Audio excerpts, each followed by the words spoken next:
एक इंसान जो अपने साथ 6000 आत्माओं को लेकर चलता था और जब भी वो किसी ऐसी जगह पर जाता था जहाँ पे कोई भूत हो तो बोलता था, यहाँ पर जो भी आत्माएं हैं वो मेरे साथ चल दो। और ऐसे करके पूरी 6000 आत्माएं उस इंसान के पीछे चलती थी। 7 जुलाई 2016 दिल्ली का द्वारका एरिया और सुबह का वक्त था। एक जोर से गिरने की आवाज आई, वो भी बाथरूम से। घर वाले वहाँ से दौड़ते हैं, दरवाजा खोलने की पूरी कोशिश करते हैं परंतु दरवाजा खोल नहीं पाते। जब दरवाजा तोड़ा जाता है तो अंदर से उन्हें एक लाश मिलती है। वो लाश थी गौरव तिवारी की।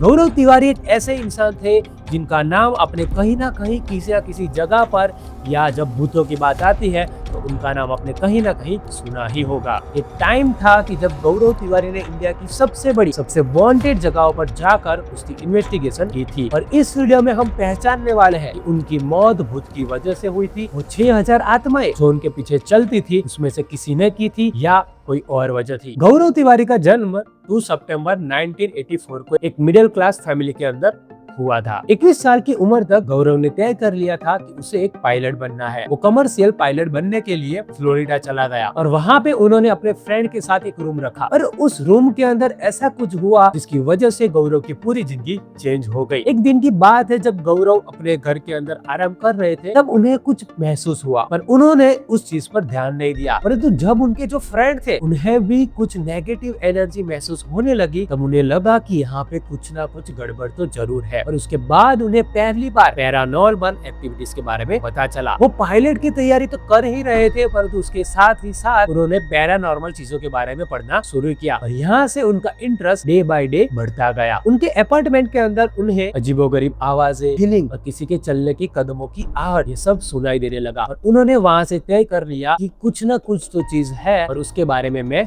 जान के रहूंगा। और उनका जो सबसे फॉरेन चर्चित केस है वो था ऑस्ट्रेलिया का। ऑस्ट्रेलिया के एराडेल शहर के अंदर जो चीज उन्होंने देखी, उन्होंने खुद कहा कि ये वो जगह है जहाँ मुझे सच में रूह कांप जाने वाला अनुभव हुआ था। उस जगह पे क्या हुआ था चलो मैं आपको बताता हूँ। कहा जाता है कि वहाँ पे 13,000 से भी ज्यादा लोग मर गए थे और उनकी आत्माएं वहाँ पे भटक रही थी। ऑफिशियली 3000 परंतु लोगों का कहना है कि 13,000 से भी ज्यादा लोग वहाँ पे मरे थे। वहाँ पे एक नर्स थी जिनका नाम था कैरी। नर्स कैरी 1800 की सदी में वहाँ पे काम करती थी। उनका नाम कैरी उनके मरने के बाद जब उनका घोस्ट सबको दिखने लगा तब रखा गया था। उनका घोस्ट वुमन वार्ड में दिखाई देता था। अपने पुराने पेशेंट की देखभाल कर रही हो और उसका घोस्ट भी वैसे ही देखभाल किया करता था। उनके चलने की आवाज पूरे वार्ड में गूंजा करती थी। उनकी धीमी आवाज बेड के पास सुनाई देती थी और लोगों ने ये चीज वहाँ पे महसूस भी की है। बहुत सारे लोगों ने उनके चलने की आवाजें, बहुत सारे पैरानॉर्मल इन्वेस्टिगेटर ने उनकी आवाज सुनी है। उनके जो फोटोज थे वो भी वहाँ से वायरल हुए थे और कहा जाता है कि वो अभी भी उनके मरीजों की देखभाल करती थी। और उसके साथ ही वहाँ पे बहुत सारे ऐसे कैदी भी थे जो पागल हुआ करते थे और वो सारे अभी भी भूत के रूप में वहाँ पर है और वो वहाँ से भागने की कोशिश करते हैं। गौरव का मानना था कि एराडेल में जो स्पिरिट है वो अपनी पुरानी डेली रूटीन रिपीट कर रहे हैं। नर्सिस पेशेंट की देखभाल कर रही है, मरीज वहाँ से भागने की कोशिश कर रहे हैं। उन्हें पता ही नहीं है कि वो सारे के सारे लोग मर चुके हैं। उसके बाद जब गौरव तिवारी 2009 के अंदर इंडिया के अंदर आए तब उन्होंने वो किया जो किसी ने कभी नहीं किया था। उन्होंने एक सोसाइटी बनाई जिसका नाम था इंडियन पैरानॉर्मल सोसाइटी। वो इंडिया के पहले इंसान थे जिन्होंने पैरानॉर्मल चीजों को साइंटिफिक वे में ढूंढने की कोशिश की थी। इंडिया में आने के बाद उनका सबसे चर्चित केस था भानगढ़ इन्वेस्टिगेशन। ये वही इन्वेस्टिगेशन थी जिसकी लिंक उनकी मौत से जोड़ी जाती है। कहा जाता है कि गौरव तिवारी ने भानगढ़ इन्वेस्टिगेशन करने के बाद ये कह दिया था कि वहाँ पे कोई घोस्ट नहीं है और कहा जाता है कि वहाँ के घोस्ट ही इस बात का बुरा मान गए और उन्होंने गौरव तिवारी की जान ले ली। उनका कहना था कि जब टीम ने अजीब आवाजें सुनी तो बाद में पता चला कि सरिस्का वाइल्ड लाइफ सेंचुरी बिल्कुल पास में है। वो जानवरों की आवाज थी, घोस्ट की नहीं। ये केस के बाद वो बहुत ही फेमस हो गए थे। MTV girl night out with Ranveer Singh, haunted weekend with Sunny Leone, fear file, भूत आया ऑन सोनी, आज तक, जी न्यूज, ये सारी की सारी टीवी चैनल इनके पीछे पागल थी। एक पॉपुलर बिलीफ ये था कि गौरव जब भी किसी जगह पर इन्वेस्टिगेशन करते थे तो वो लास्ट में ये बोलते थे यहाँ पे जो भी आत्माएं है वो मेरे साथ आ जाओ। उनके फॉलोअर का मानना था कि उन्होंने अप्रोक्सीमेटली 6000 से भी ज्यादा आत्माओं के साथ बात की थी। ये कंसेप्ट उनके आइडेंटिटी का एक बड़ा हिस्सा बन गया था, क्योंकि इसी की वजह से ही उनकी डेथ हुई है, ये भी माना जाता है। मौत से 1 महीने पहले ही गौरव ने अपने वाइफ से कहा था, कोई ताकत मुझे अपनी तरफ खींच रही है, मैं इसे रोक नहीं पा रहा, वो मेरा पीछा करती है, वो मेरे घर में हर जगह पे मुझे दिखती है। अब हम वो जानने वाले हैं जो पैरानॉर्मल चीजों को सपोर्ट करती है। गौरव की मौत के 1 दिन पहले ही उन्हें एक केस मिला एक लड़की के बारे में। वो केस था दिल्ली का जनकपुरी का। उस केस के अंदर ऐसा कहा जाता था कि वो लड़की के अंदर बहुत सारी एंटिटीज, बहुत सारी आत्माओं की अलग अलग आइडेंटिटीज है। गौरव वहाँ गए और काफी वक्त रुके। गौरव ने उस रात जनकपुरी हॉन्टेड हाउस इन्वेस्टिगेशन करते रहे और रात के 1:30 बजे अपने द्वारका घर वापिस आए। इतनी लेट रात वापस आने पर उनकी और उनकी वाइफ के बीच एक झगड़ा हुआ और दोनों झगड़े के बाद वहाँ पे सो गए। और सोने के बाद जब वो सुबह उठे, सारी चीजें नॉर्मल थी। उन्होंने ब्रेकफास्ट किया, अपने पापा के साथ शांति से बात की। जब वो नहाने के लिए गए, उसके बाद एक धड़ाम से आवाज आई और जब दरवाजा तोड़ा गया और उनकी बॉडी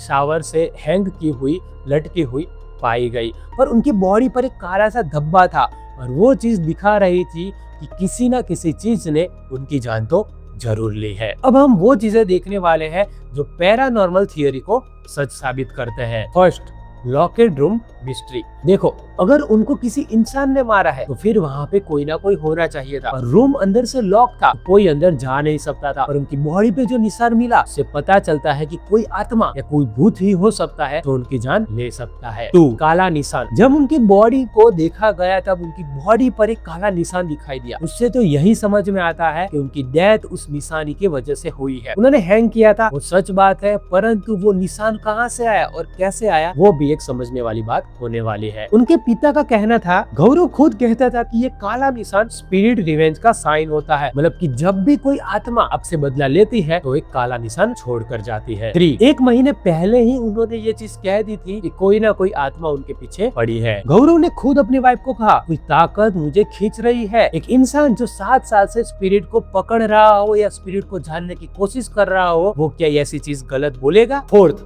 आईपीएस टीम का रिएक्शन। गौरव खुद बिलीव करते थे अगर कोई सेल्फ हार्म करे तो पजेस्ड है। तो क्या गौरव खुद पजेस्ड थे? मतलब कि किसी ने उन पर ऐसे कब्जा किया था और उनसे उनकी जान ले ली। 5, उनके फादर का स्टेटमेंट। उनके फादर ने और उनकी वाइफ ने दोनों ने ये चीज कही कि गौरव 1 महीने से ये चीज कह रहे थे कि उनके पीछे कोई ना कोई बुरी आत्मा पड़ी है। उनके घर के अंदर भी वो चीज उन्हें दिखाई देती है, परंतु उनके पिता ने ये भी कहा कि मुझे या उसकी वाइफ को ये चीज कभी भी नहीं दिखी, बस गौरव को ये चीज परेशान करती थी। तो क्या गौरव को पहले से पता था कि उसकी मौत बहुत ही जल्द होने वाली है? और ये चीज उसने अपनी वाइफ को भी बता दी थी, अब मैं लंबे टाइम तक नहीं जीने वाला, मेरी मौत बहुत जल्द आने वाली है। 6, करियर की तरफ अट्रैक्शन। गौरव एक पायलट बनना चाहते थे, उन्होंने बहुत सी फिल्म में भी काम किया है। तो फिर ऐसा क्या हुआ अचानक कि वो ये सब चीजें छोड़कर एक पैरानॉर्मल इन्वेस्टिगेटर बन गए? कोई ना कोई फोर्स तो जरूर रही होगी जिन्होंने गौरव को इस तरफ खींचा। अब ये सारी बातें तो पॉइंट वाइज थी, अब हम इन सारी चीजों को साइंस के साथ देखते हैं और समझने की कोशिश करते हैं कि गौरव की जान एक आत्मा ने ली थी या किसी और चीज ने। Official finding, Delhi police autopsy. DCP south west Surendra Kumar ने ऑफिशियली प्रेस कॉन्फ्रेंस में कहा, it is a clear case of suicide, he hanged himself in the bathroom using his wife dupatta on Thursday night. Autopsy report में कहा गया कि उनकी मौत suffocation की वजह से, मतलब कि सांस के रुकने की वजह से हुई थी। मतलब कि ये केस प्योरली सुसाइड का है। लॉकेड रूम का एक्सप्लेनेशन। हैंगिंग एक सेल्फ इन्फ्लिकेटेड एक्शन है जो अंदर से बंद कमरे में पॉसिबल है और कॉमनली होता भी है। कोई सुपरनेचुरल फोर्स की जरूरत नहीं। पुलिस इन्वेस्टिगेशन क्लियरली एस्टेब्लिश कर पाई कैसे ये हुआ। कोई अनसॉल्व मिस्ट्री नहीं था लॉकेड रूम के अंदर। काले निशान का एक्सप्लेनेशन। कहा जाता है कि हैंगिंग की वजह से गले पर ये निशान आया था। मेडिकली वेल डॉक्यूमेंटेड है। उनकी अपीयरेंस डिपेंड करता है मटेरियल पर। दुपट्टा एक सॉफ्ट मटेरियल है जो स्पेसिफिक टाइप का मार्क छोड़ सकता है। ये स्पिरिट रेवेंज या निशान नहीं, ये फॉरेंसिक एविडेंस का हैंगिंग था और इससे हमें पता चलता है कि उनकी दुपट्टे की वजह से वो काला निशान था, ना कि किसी आत्मा की वजह से। उसके बाद का पॉइंट, फाइनेंशियल रियलिटी, जो मीडिया ने कभी कवर नहीं किया। दिल्ली पुलिस इन्वेस्टिगेशन में क्रूशियल फाइंडिंग थी जो पैरानॉर्मल न्यूज में दब गई। गौरव के पास बहुत सारे प्रोजेक्ट नहीं थे अपने काम करने के लिए और उनको जो पैसे मिल रहे थे वो बहुत ही कम थे और इसीलिए उनकी फैमिली ने भी उनको ये बोला था कि आप ये काम छोड़ दो और ऐसा कोई काम करो जहाँ से आपको ज्यादा से ज्यादा पैसे मिल सके। परंतु गौरव इस चीज के लिए इतना पैशनेट था कि वो ये चीजें छोड़ने के लिए कभी तैयार नहीं था, और इसीलिए फाइनेंशियली रीजन भी ये हो सकता है उनको ये कदम लेना पड़ा। नेगेटिव फोर्स पुलिंग मी, अब इसका सच हम जानते हैं। गौरव ने अपनी वाइफ को कहा, कोई ताकत मुझे खींच रही है। वकार राज खुद आईपीएस का टेक्निकल हेड, उन्होंने क्लियरली कहा, I rule out any possibility of negative energy. ये साइकोलॉजिकल स्टेट थी एक इंसान की जो फाइनेंशियल प्रेशर, फैमिली डिसएग्रीमेंट और करियर अनसर्टेनिटी से गुजर रहा था। डिप्रेशन में लोग एग्जैक्टली ऐसे डिस्क्रिप्शन देते हैं, कुछ मुझे पुल कर रहा है, कोई चीज मुझे खींच रही है। साइकोलॉजी में इस चीज को अच्छे से बताया गया है, मतलब कि साइकोलॉजिकली वो एक डिप्रेशन के दौर से गुजर रहे थे। 6000 आत्माओं का सच, ये एक सेल्फ बिलीफ था जो गौरव ने खुद बनाया था, क्योंकि इतने सालों से गौरव ने इतने सारे पैरानॉर्मल वर्क किए कि ये चीज उनके साथ जुड़ गई थी। हो सकता है कि उनका ये मानने की वजह से ही कि उनके पीछे इतनी सारी आत्माएं हैं, ये सारी चीजें वहाँ से शुरू हुई हो। तो फिर पूरी बात घूमकर वहाँ पर ही आई, गौरव तिवारी की मौत कैसे हुई थी। अगर पुलिस की माने तो दिल्ली पुलिस ऑटोप्सी में suicide bye hanging, financial stress, family pressure, career uncertainty ये डॉक्यूमेंटेड है, और यही बातें कही थी दिल्ली पुलिस ने।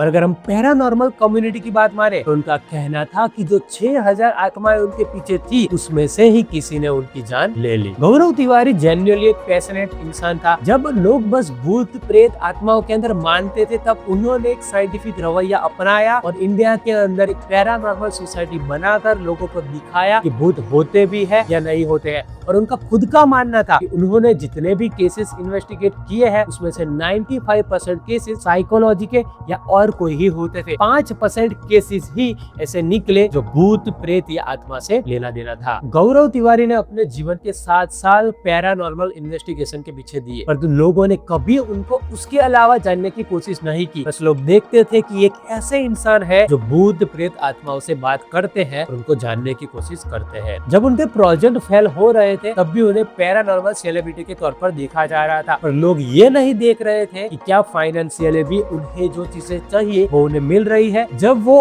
अपनी फैमिली प्रॉब्लम या फाइनेंशियल प्रॉब्लम से जूझ रहे थे तब लोगों को ये चीज कभी भी दिखाई नहीं दी। तो लोगों ने ये नहीं देखा कि क्या उससे उनका घर चल रहा है या नहीं। तो इस सब से तो हम यही कह सकते हैं कि गौरव को किसी स्पिरिट ने नहीं परंतु उस सिस्टम ने मारा जो फाइनेंशियली वो सहन नहीं कर पाए। ऐसे वीडियो जानने के लिए मेरे साथ बने रहे।